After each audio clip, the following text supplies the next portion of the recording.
morning, guys. Welcome back to the channel. Welcome back to a wonderfully cloudy day in the state of Illinois.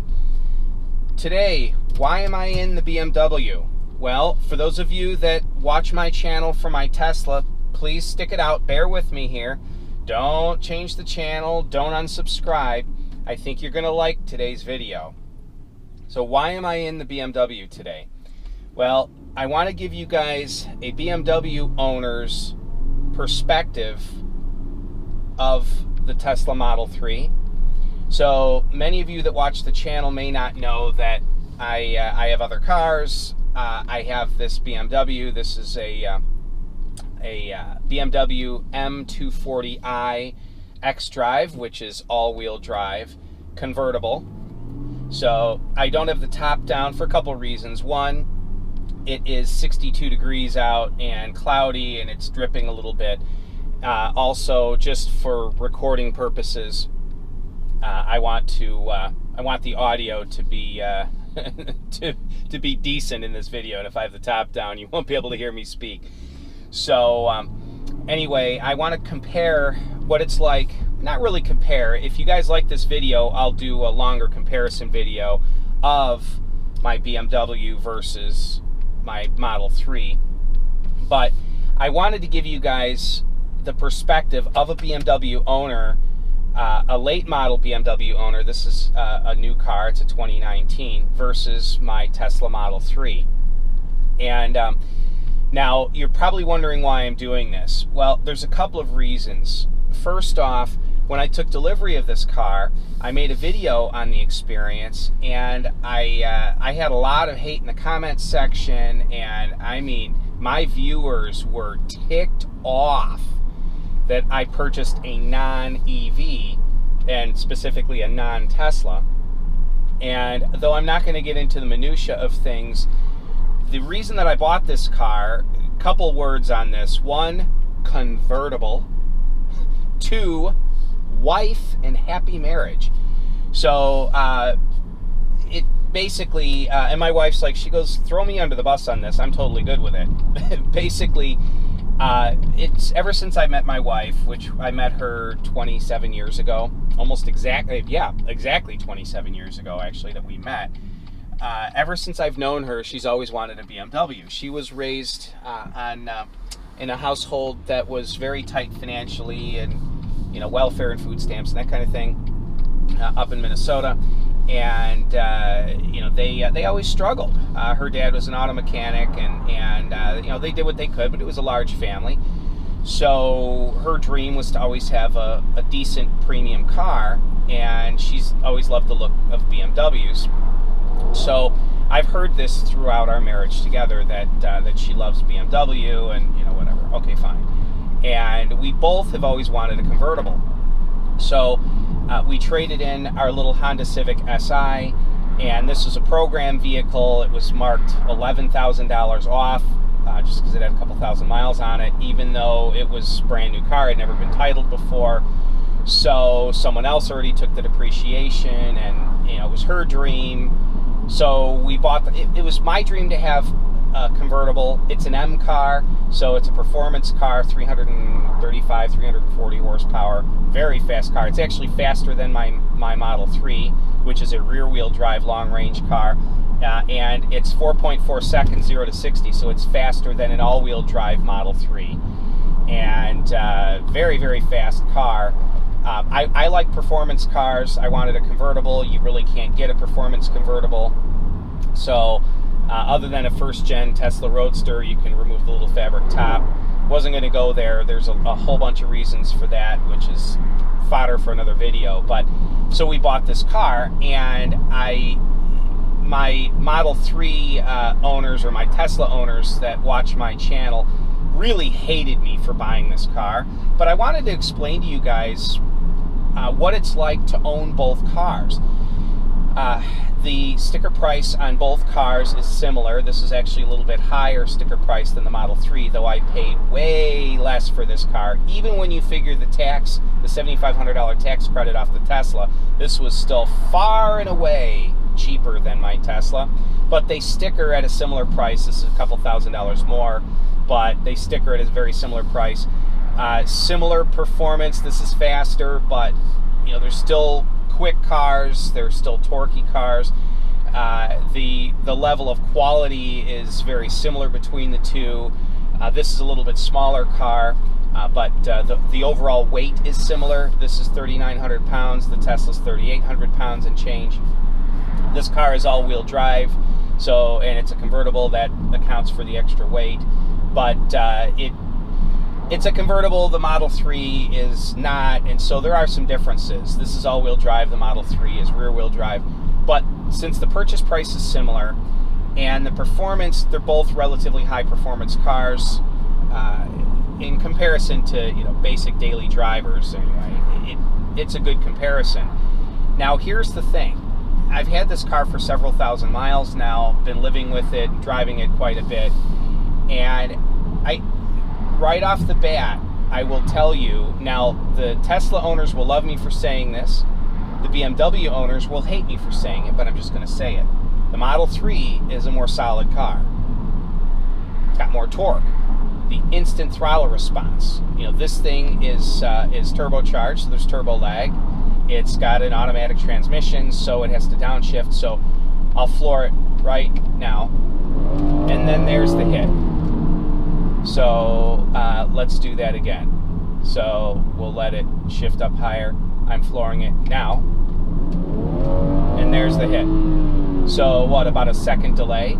With the Model 3, when I floor it, it's as soon as I'm on it, the car goes.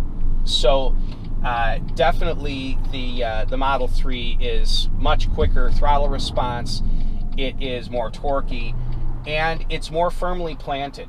Now, this, aside from the Model 3, this is the most firmly planted car I've ever owned, and I hazard a guess to say that it's probably the most firmly planted car I've ever driven, other than my Model 3. So this is a really, really good car, but the Model 3 is better in a number of categories. Again, it's more firmly planted. And what I mean by that is just there's a solid feel to the Model 3 that is just second to none. I mean, I've yet to drive another car that you can feel that low center of gravity having the battery under the floor.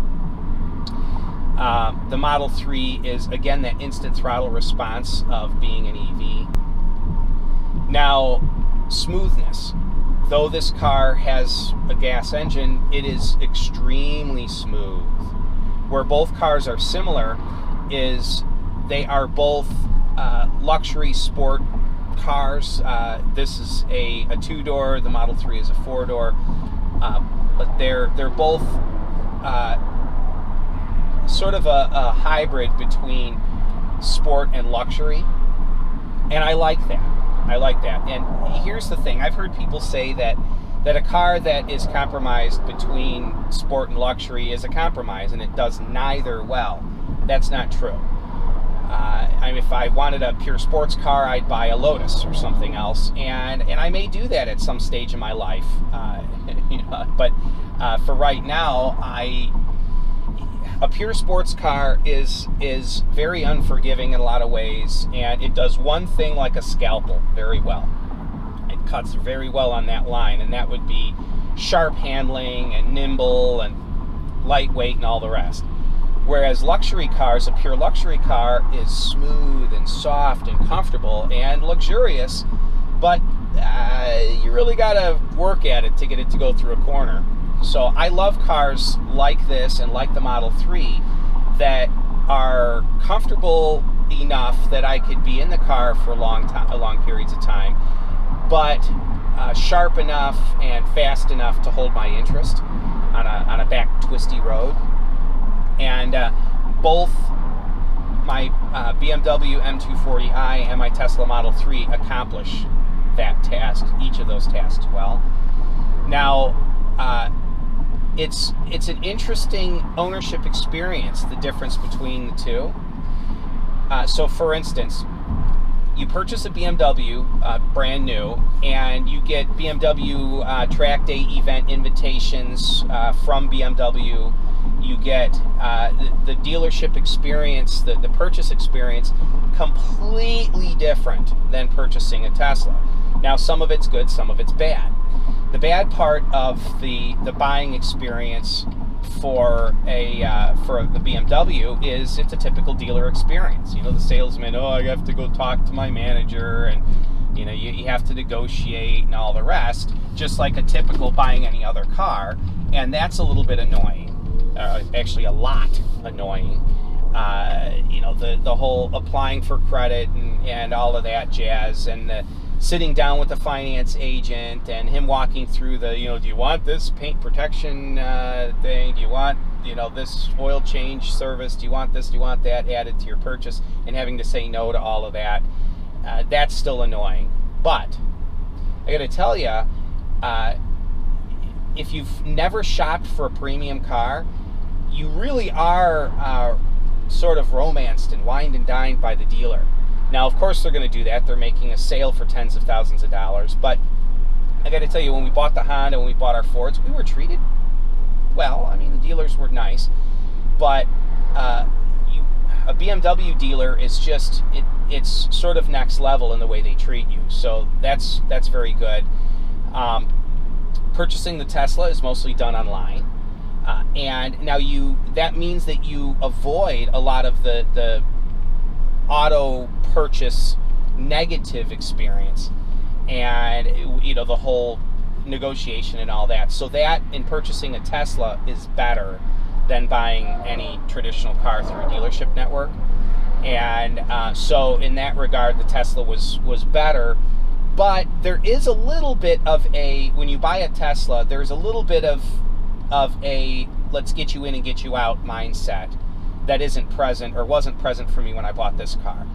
And now when I got my car is VIN number 9,300 and something, my Tesla. That car was early enough that they weren't yet pushing people through the door rapidly to just get them out on the road.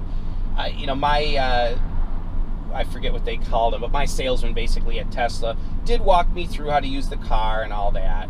You know, they took me to the, you know, to the showroom or the delivery center area, and my car was sitting there, you know, in a spot on the floor under lights, and you know, it was this big thing. Okay, great. But it was brief, and it was you walk in, I signed I think 3 forms, which were basically saying yes, that was me that bought the car online. Signed a few quick forms, which was simple and easy and stress-free. Then the salesman walked me through the screen and different things, and then basically sent me on my way. It was quick, which was good, but it was also a $56,000 purchase, and it was, you know, 10 minutes in the delivery center and I was gone. This was a completely opposite situation. It took hours at the dealership, which was stressful, and you know, I don't like that. But in that duration of time, you are being cared for by them. They're answering all your questions. They're walking through things in a more comprehensive way than Tesla did. In a lot of ways, you know, they took me for a test drive and walked me through everything, and you know, so completely opposite delivery experiences. This took actually all day. When you consider we drove down there, then we drove home to get our trade-in, because we went down there to look at the car, but weren't sure we were going to buy it, so we didn't bring our trade-in. Then we went home to get the trade-in and went back and sitting down talking to the salesman and the finance guy, and so it was essentially an all-day affair buying this BMW, whereas buying the Tesla was a total, with travel time, of less than 2 hours, and it's a 45-minute drive to the Tesla store, so it was an hour and a half of just commuting back and forth, and then maybe 20 minutes tops inside the Tesla store to get the Model 3. So the delivery experience was different. The ownership and driving experience differences between the two cars are quite they're similar in some ways, but quite different in others. You know, obviously the big thing is, this being a gas car, I'm having to put gas in it, which is in some ways infuriating. I gotta tell you, you do get used to owning a Tesla and you know, charging it for, you know, whatever it is, $3 or $4 or whatever, and having a full charge and being able to romp on it as much as you want, and, you know, flooring it, and it costs you pennies. You floor this thing, it costs you dollars. So, you know, there is that. I mean, anyone that is, more than likely, most people that are watching my channel are EV owners and know what I'm talking about. Now, is there anything lacking? Well, when I drive this car, what do I miss from the Model 3? Well, I miss that aspect. I don't want to floor this thing because I know it's going to cost me every time I floor it. But it's a fast car. It's fun to floor it. So that inexpensive side of flooring an EV isn't present here. I mean, this car is pretty decent. I get about, right now, for the tank I'm on, I've used over half a tank, 27.1 miles per gallon, and you know, just general driving, that's pretty good for a 40 horsepower car. It's pretty good mileage, but that's still the Model 3. This thing costs me 4 times as much per mile to drive as the Model 3. So, you know, though this car for a performance car is pretty good on gas, it's still 4 times more money per mile in energy consumption versus the Model 3. Now, is there anything I gain in driving this car over my Model 3? Well, again, the main reason we bought it is it's a convertible. So, but I can't really throw that out there as a comparison with the Model 3, primarily because you can't get a Model 3 as a convertible. So I'm going to ignore that side of Model 3 ownership versus BMW ownership, just because it's an unfair comparison. So does this car give me anything that the Model 3 doesn't? It does. It does. Now, one of the main things is the visceral aspect of hearing the engine, hearing the occasional turbo whistle, you know, the transmission shifting through gears. This is uses BMW's ZF 8-speed, which is one of the best transmissions in the world today, and it really behaves wonderfully. And I like that. I'm very mechanically inclined. I do in-home appliance service as my primary profession, but I have a second business doing mechanical engineering. I love mechanical machinery and equipment, and that side of this car is wonderful. You feel connected with the car in a way mechanically as the engine's running, and BMW does a very good job of feeding engine information to you, whether it be oral sensation, you know, in what you can hear, or a felt sensation in the way the transmission shifts and feeling the engine idle at stoplights and that kind of thing, in a way that they feed that information to you in a very pleasing way in this car. And I do like that. I mean, I'm going to be just honest with you that I like that. Now, I am an EV guy, but I'm also a car guy. So there are those facets. Now, I'll also say this. One big difference between BMW and Tesla is that BMW, the demographic that shops for a BMW is typically different than the demographic that shops for a Tesla, even though the price is similar. So it should be people that are at a similar station in life. But their line of vehicles is roughly similar priced, from base model to most expensive. They have similar pricing variants, and so you would think that they appeal to the similar demographics, but they don't. They appeal to similar incomes, but different demographics.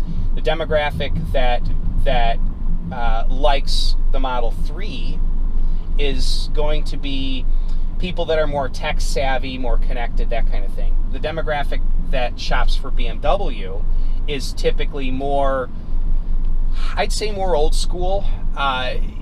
They appeal to an older buyer. Now, they do have the performance side of BMWs can appeal to a younger buyer, but just the features of the car are really reveal what BMW is trying to do in what clients they are trying to appeal to. So I'll give you a couple quick examples of that. One is the gauges. The gauges are actual mechanical needles. This is nice. I do love flooring this car, but the gauges are actual mechanical needles. You shut the car off, you can still see the gauges. They are analog mechanical needle gauges, both the tach, the speedometer, and the gas gauge as well. A mechanical metal or plastic needle that moves. Very old school. It has a CD player. I mean, we haven't, the last car we bought that had a CD player is my wife's 2013 Ford Fusion, and CD players were on their way out by that point. So that, it's only been a few years, well, 5 years since 2014 when we bought our last car with a CD player. But our Honda Civic SI, no external media could be introduced. Obviously no tape deck, but no CD player even. It was all Bluetooth and that kind of thing. Bluetooth and streaming and that. The Model 3, obviously, there's just Bluetooth streaming, there's USB. This does have USB. There's a USB port here. There's also one in the armrest. There's wireless cell phone charging in the armrest. But this car it has features that are nostalgic to those of my generation. I'm 47 years old. So I like being able to grab a CD from my old CD collection and throw it in the car. I got to be honest with you. I really like that. I do like analog gauges. I like having a gauge binnacle in front of me. I really do. Though I can say this with the Model 3, being that Tesla is really after autonomous driving, when you have the Model 3 in autopilot, it's a nice thing that there's nothing in front of the wheel. In fact, the steering wheel's annoying. Get it out of my way. I'd rather just have the car drive when I'm on the expressway on a boring trip going somewhere out of state. It's nice having very little in front of you on the Model 3. But for pure driving experience, when I've got a hold of the wheel and I'm going around through back roads and the twisties, I like having gauges in front of me. I like seeing what's going on. There are other aspects of this car that are really geared toward and maybe an older purchaser that the Model 3 doesn't have. And a lot of that though is just some of it's just personal preference, not necessarily your age. But I like the tactile nature of individual buttons and knobs. I like a stylized dash. That's my personal taste. I really don't like the flat Model 3 dash. I do like the screen. And the fact that the dash is so flat and so featureless means you're going to focus all your attention on the screen, which, quite honestly, is phenomenal on the Model 3. The screen is phenomenal. Now, this is a 2019 BMW, and historically BMW's been known for their iDrive system, and you move this knob around to scroll through the screen, and you select different different information here, and that's still the primary way BMW assumes that you're going to interact with the car, is through the iDrive wheel. However, BMW has now made it touchscreen. So they acquiesce to customer demands, and now you have a touchscreen. This car is connected. We've got weather here. I can search for something. So let's do voice here. Navigate to Jimmy John's. Jimmy John's, 614 West Liberty Street. So there we go. That's very similar to the Model 3 in that you can just give it a name. It will search the internet. It will find what you're looking for and route you there. So it's now, this car is now connected on the internet. So is the Model 3. Although I got to tell you, this car is very adolescent in the way it does it versus the Model 3. There's certain commands I can give the Model 3 that I can't give this car, but still it functions similarly, and I like that. And you can pinch and zoom just like the Model 3. You know, it's very similar in that way. So BMW is doing a good job at increasing their technology, but it's still nowhere near where the Model 3 is at. What is the difference in communicating with owners of each car? Well, I would say, and if you own a BMW and you live in my area, I apologize, but the BMW owners tend to be a little bit uppity. Now, I will say this though: BMW owners, as a whole, I'd say BMW owners are thrilled to know that I own a Tesla, and they ask about it. But they are a little bit uppity people. They are generally car people, though. Well, there's two types of BMW owners. There's the owners that are just well-off people that are looking for a daily driver, and they don't want a Ford or a Chevy, so they're going to buy they're going to go ahead and buy what they want to buy, which is a BMW or a Mercedes or something. But then you've got the other half of the buyers that buy BMW are car people, and they want performance, they want quality, they want a solid feel, and they like the roar of an engine and all that, so they're not going to buy a Tesla, and they're going to go ahead and buy a BMW. And it's the car people that own BMWs are awesome to deal with. The well-off people that just bought it as a daily driver, and after all, it's what they can afford. They're a little bit tougher to deal with. But when they know that you own a BMW as well, suddenly you're part of the group. I don't know. It's weird, but they're all right. They're all right to deal with. But they do. Every BMW owner that I've talked to, that I've mentioned that I own a Tesla, they're all thrilled. Oh wow, that's very cool. What do you have? Oh, I have a long-range Model 3. Oh, that's that new car, right? You know, they ask me about it. Owning a Tesla, the Tesla community is also split. You've got Model 3 owners. They all love everybody. Then you have the Model S and X owners, and that's a mixed bag. Many of the Model S and Model X owners are really great people, but a lot of them are not too polite to Model 3 owners. So again, the Tesla owners group is kind of split down the middle. But I've only found a couple of Tesla owners that are happy that I own this car, both of which are Model 3 owners. Every Model S and X owner that I've at least personally talked to, that I've mentioned this car to, pretty much hates me for owning it. So that's a difference between the groups of people. And now, am I going to own this car long term? That's a good question. It's one of only a couple of vehicle purchases my wife and I have ever made that was made together. This is our car. She has her car, I have my car, and then this is our car together.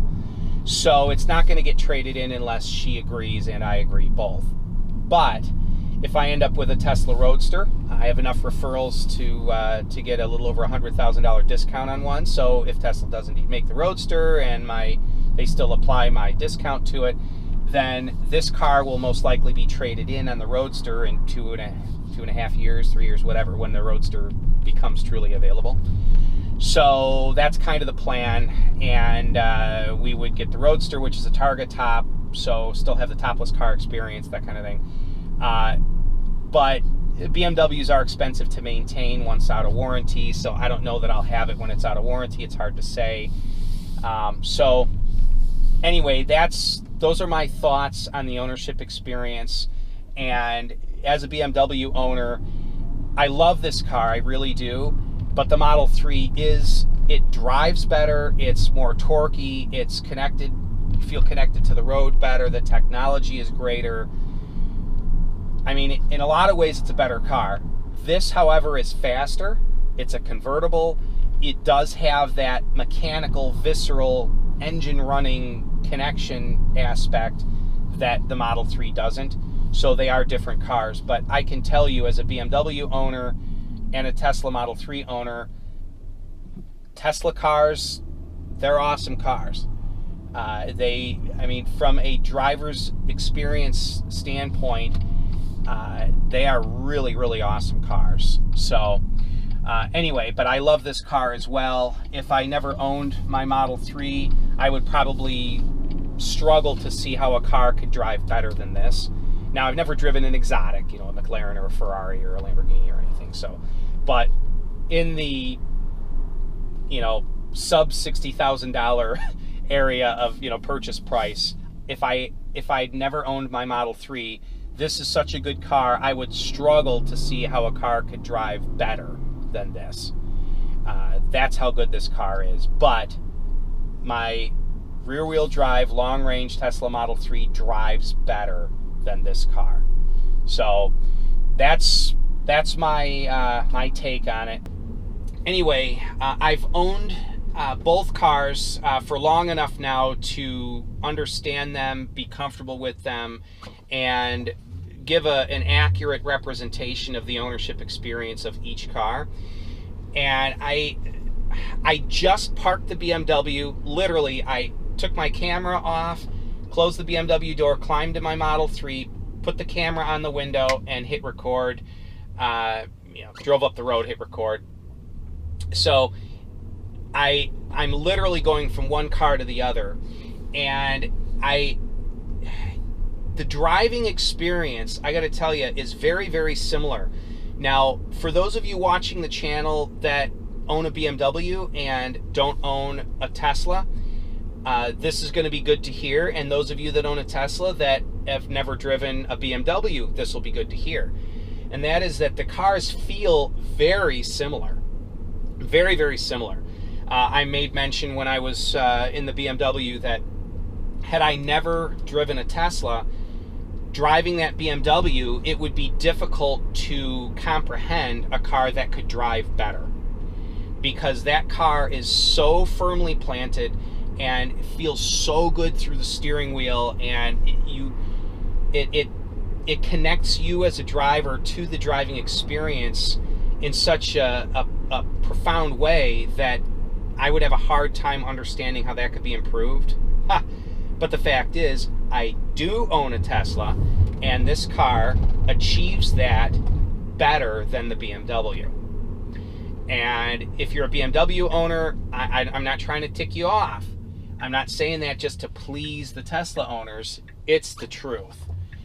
This car is solid and planted and torquey and immediately responsive in a way that the BMW just, I mean, this, you know, I floor it and it pulls. I floor it and it pulls. I mean, this car has an immediacy to it that is just unparalleled.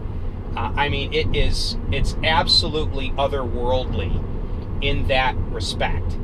Now, also, being that it's got an 1,100-pound battery pack under the floor of the car, whatever that is, 8 inches or 10 inches, whatever, off the ground, means that this car is by nature going to be firmly planted. But it also has a very, very good suspension system. This car is a multi-link suspension, and wow, I mean, knowing how much experience BMW has in making cars that drive well and handle great, it is shocking to me how good this car is. Now, what is the ownership experience like between the two cars? Well, I delved into that a little bit behind the wheel of the BMW, but while driving the Tesla, I'll say that driving the Tesla is a bit like driving a tablet computer. Not just because of the screen. I mean, the screen, the presence of this huge screen does accentuate that sense. But there's also the facet of the car itself drives in a very digital, non-analog way. Again, the response of the accelerator when you touch it, the car leaps, and the silence of the car. Tesla has done a very good job of communicating exactly that you are driving something from the digital era. The BMW, on the other hand, is you're driving something from the analog era. Now, here's the thing with that. As I mentioned when I was behind the wheel of the BMW has been designed with, BMW knows the target demographic, and that demographic remembers CD players and likes tactile mechanical buttons on the dash and likes analog gauges and that kind of thing. And that is very, very true. Whereas Tesla knows its demographic, and its demographic is the digital age, the wanting to be connected and wanting to be online and everything high tech. And so these cars are very different in that way, and that was by design. The cars were designed specifically to be different in those ways. And so I can't fault either manufacturer, because they are doing what they're, that was their intent. And in that respect, both cars succeed very well. This car succeeds at representing the digital age and representing technology and representing what younger buyers want and what more tech-savvy buyers want. And the BMW is very good at representing what their target demographic wants, which their target demographic would be, say, middle-aged people that remember CDs and might be a little uncomfortable with too much technology, but can afford a decent car and want performance and want quality and want a solid feel. Now, the owning this car for the period of time that I have, and I drive this car every single day, anywhere from 120 to 220 miles a day. I average about 160 a day, I think. This car, it's become truly part of me. The BMW hasn't really become a part of me. For one thing, I don't drive it every single day. It's more of a car. It's a treat to drive it. It's a convertible. That was its purpose. And so it's an evening and weekend fun car. My wife drives it, not every day, but she drives it more often than I do, partly because it's parked behind her car. So rather than just move it to take her car out, a lot of times she'll just grab the BMW and drive that. But it was meant to be a fun, fair weather weekend and evening car, and that's what we use it for. So this car has become a part of me. I love the fact that this car requires essentially no maintenance. In the 44,000 miles I've owned this car, I have added washer fluid. That's all I've done to it, period. That's it. The BMW, it's going to require oil changes and brakes and stuff. And electric cars, in case you don't know, have electric regen, and that does the bulk of the slowing down and stopping for the car. The mechanical brakes are for panic stopping and stopping the car from the last 6 or 8 miles an hour to a dead stop. But the vast majority of braking, like slowing down for this corner here, I haven't touched the brakes at all. That was all electric regen. So you're not wearing out the mechanical brakes. Therefore, and hybrids are this way too. Electric cars and hybrids basically don't wear out brakes. You're pretty much never going to need brakes. So the BMW will need brakes, and it will need an oil change, and it will need more regular maintenance and that kind of thing. It has a belt, an accessory belt off the engine, and there's just different things that it's going to require over the years that this car won't. Now, both cars have extremely good climate control. The stereo system in both cars is otherworldly. I used to be into competition car audio. The stereo in this thing, amazing, absolutely incredible. The stereo in the BMW, it's a Harman Kardon stereo. That stereo, stellar, awesome. Dare I say better than this stereo? I think I will. The BMW has a better stereo than this car. It actually has stronger bass. Now, the bass in this car has a lower frequency response. This car has a ported subwoofer in the trunk, and then there's a vent in the rear deck to let that bass from the trunk into the car. So this car has a subwoofer that's tuned for a specific very low frequency, and that frequency is ported into a solid cabin. My BMW is a convertible, and as such, if you put a ported sub box in the trunk, it really isn't going to carry that sound into the car because you don't have a solid roof to carry that sound.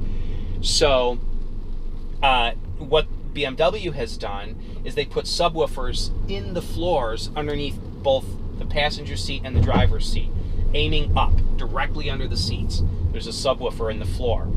And I mean, this was a high-end car audio thing back in the day, back in like the mid-90s. That was something that we did to give you a solid punch that your body could feel for the bass. And that's something that BMW has done, knowing that, for one thing, you have a limited trunk space because it's a convertible and it's a small car. So there's really, you're going to use up a lot of the trunk space to put a sub back there, and the fact that it's a cloth top, they decided to put subwoofers in the floors aiming up at the bottom of the seats. I've never heard any other reviewer mention that about that car. But that and the amplification, the number of speakers, the speaker placement, the quality of the speakers, I mean, that car, the Harman Kardon stereo in that BMW is amazing. Especially considering the fact that it's a cloth top, so you don't have the solid roof to contain things, to quiet the road experience down. Even with the top down and the wind noise, the stereo is amazing. This car, though, is, I would say, within just a few percent of the quality of the BMW stereo. They're both incredible. Let's see, other things. The steering feel is very, very similar between the two cars. Now, the BMW, over stutter bumps, the BMW, you can feel some shake in the steering wheel, and that's just the fact that it's a convertible. When you lose the rigidity of tying the A-pillars into the roof and tying that to the back of the car, you end up with a little bit of chassis twist, even though they do add structural support under the frame so that you don't lose cornering, which all the reviewers say, and I would agree, that the convertible, the 2 Series BMW convertible, corners just as well as the coupe, the same 2 Series coupe.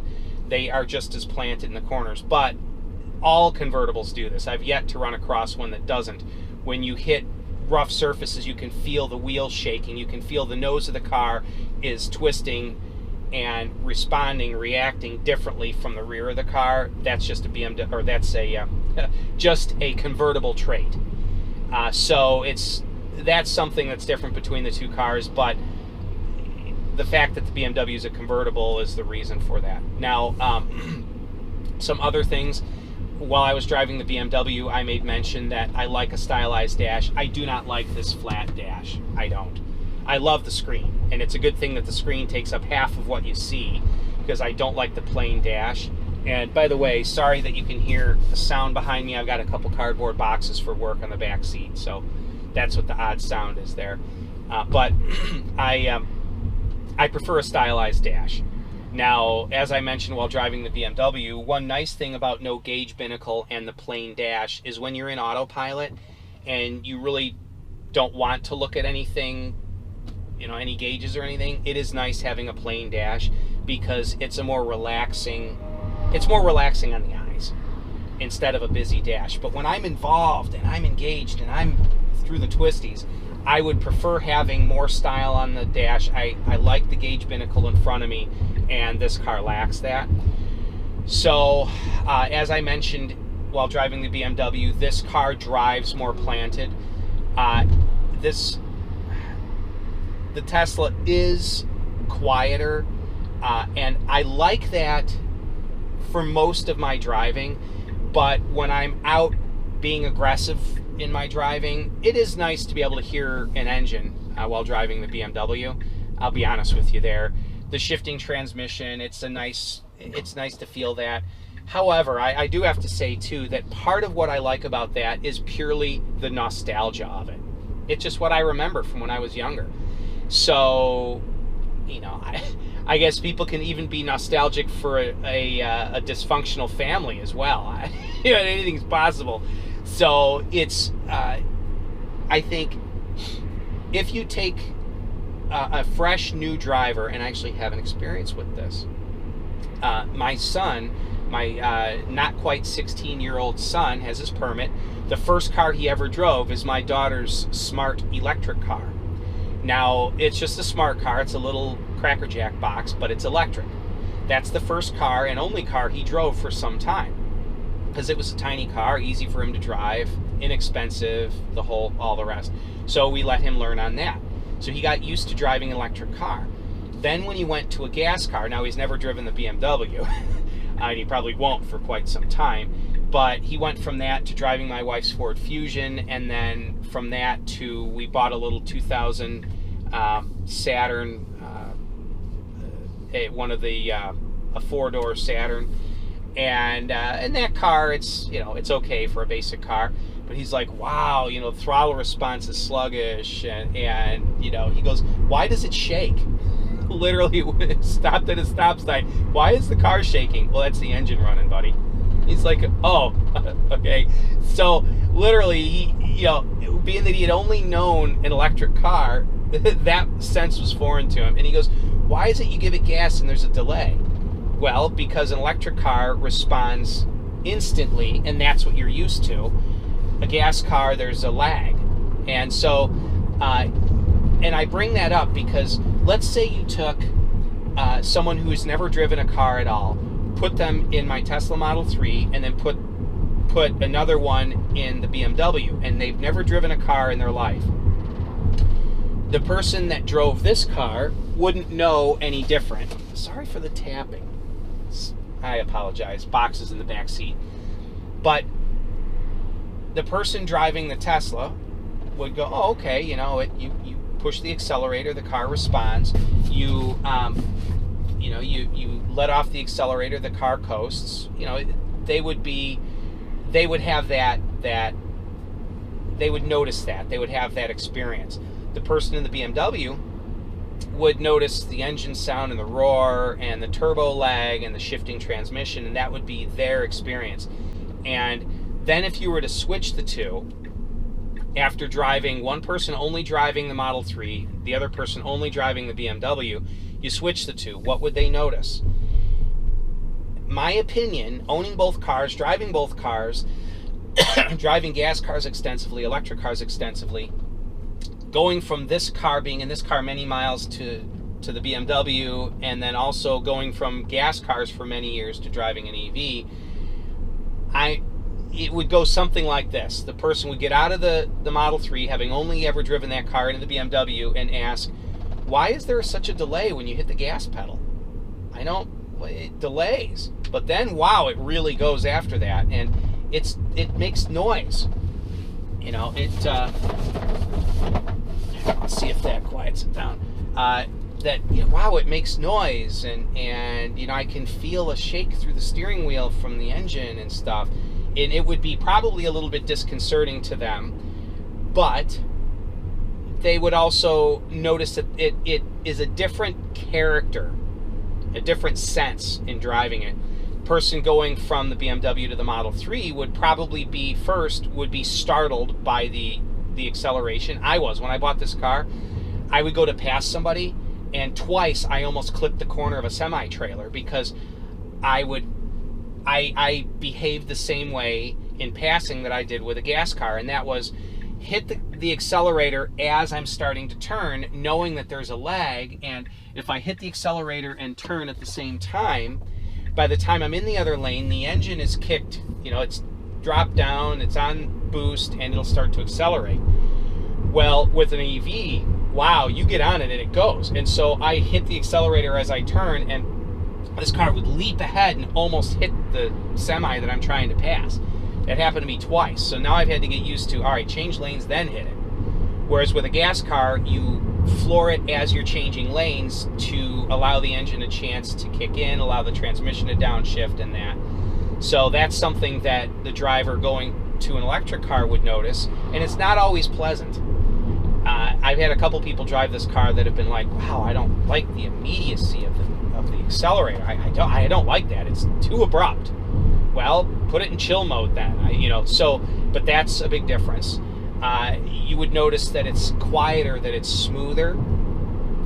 But I think you'd also notice that this car is very digital, and there's a certain character that gas cars have that is missing in an electric car. Now, I know a bunch of the EV aficionados in the comment section are going to say, yeah, so you call belching smoke character, and you call making noise character. Well, the making noise, not the belching smoke, but the making noise, yeah, there is some character there. This car, it drives more planted, and it drives better than the BMW in a number of ways, but it is very sanitized. Kind of like when CDs were introduced. I was a teenager when CDs were introduced, and everyone was like, wow, the sound is so pure, it's so crystal clear, it's so accurate, it's awesome. Within a brief period of time, suddenly people were complaining, going, wait a minute, there's a level of warmth and presence that's missing in a CD versus a record album, a vinyl album. Same thing with digital amplifiers versus tube amplifiers. And when I was into high-end car audio, a lot of the super high-end cars were going away from normal amplifiers and back to tube amplifiers in cars. Yes, it's true.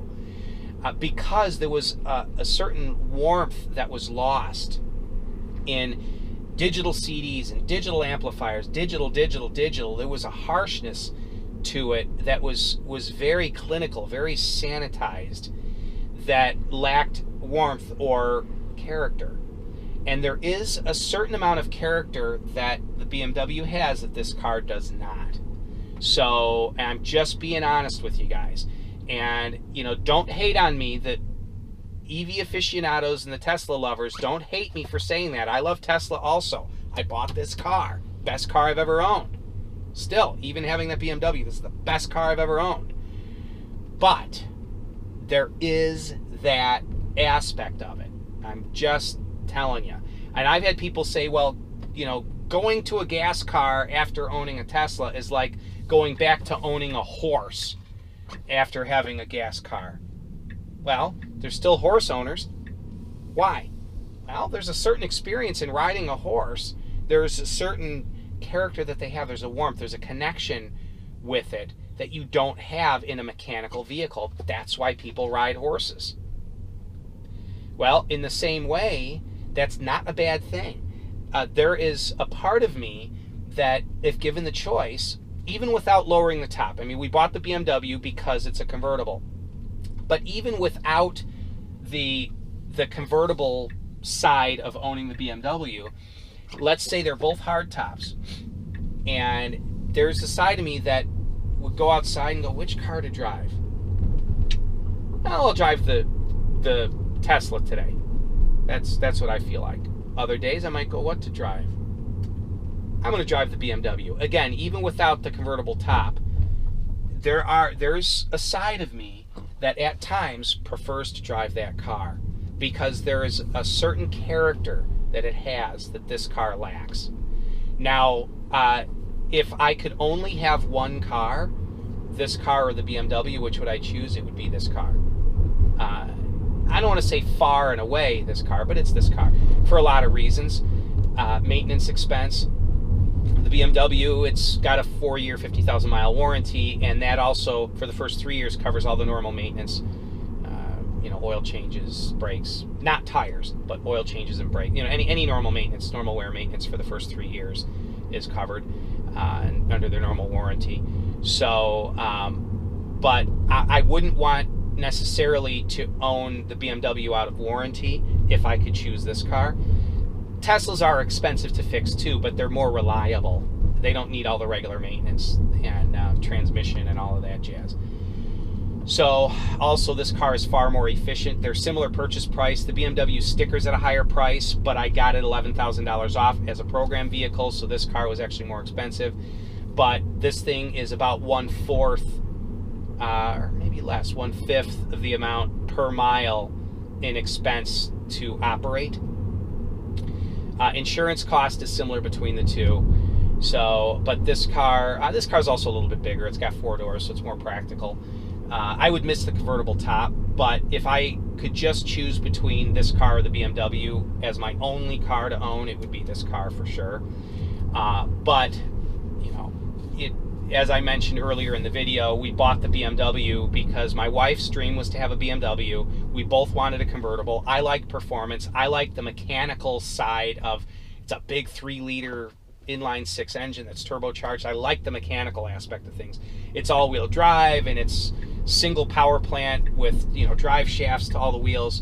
Yeah, it's complex. Yeah, it would be maintenance heavy, but I'm a mechanical, you know, engineer mind, and I like mechanical stuff. So I like that side of the car. But so again, that's sort of my take on the two. I know this has been a long video. If you guys really want me to do a thorough comparison of point to point, feature to feature between both cars, I'm more than happy to do that. But I know my channel is primarily Tesla related, so I didn't know how much BMW content you guys would want. But anyway, that's the end of today's video. Go ahead and let me know your thoughts. Do any of you have a BMW and a Tesla? What are your thoughts on it? You know, I'm open to hearing what you guys have to say. If there's too much hate in the comments section, as there was in my delivery video, then I will disable this video as well.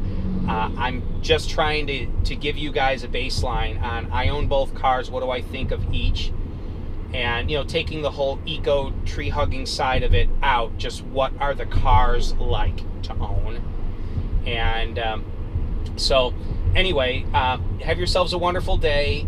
My referral code for buying a new Tesla and getting some free supercharging will be a link in the description below. And if you guys have any suggestions, let me know in the comments section. So have a great day now. Take it easy.